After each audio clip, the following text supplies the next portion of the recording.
Surrounded by an olive grove in northern Idlib province, this was the three-storey home of the IS leader, the morning after a deadly raid.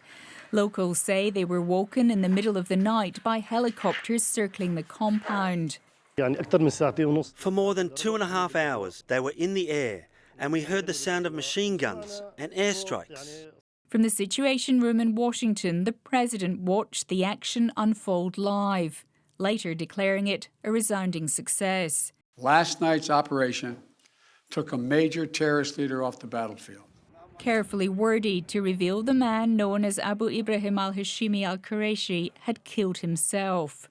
As our troops approached to capture the terrorist, in a final act of desperate cowardness, he, with no regard to the lives of his own family or others in the building, he chose to blow himself up.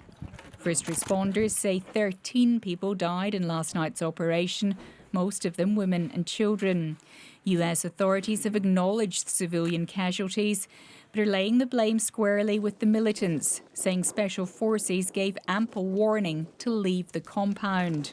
The plan was for 2 hours on site, and it speaks to the level of care that U.S. Special Operations Forces used in this mission, which was designed to preserve innocent life. The US had posted a $10 million reward for information leading to al-Qurayshi's whereabouts. Born in Iraq in 1976, he served in Saddam Hussein's army and is said to have played a key role in the Yazidi genocide.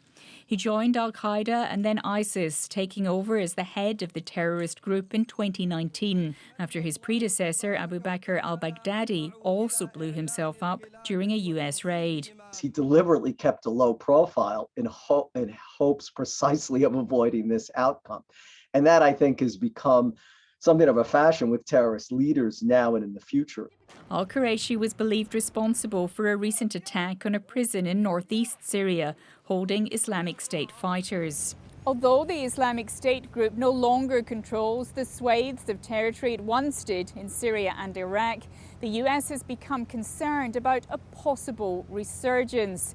The administration says while this attack has dealt the organization a serious blow, it remains a significant global threat. The US says American forces completed their mission unharmed, though a helicopter suffered mechanical failure and had to be destroyed before it fell into the wrong hands. Barbara Miller, ABC News, Washington. Let's bring in Middle East correspondent Tom Joyner in Jerusalem. Tom, what more can you tell us?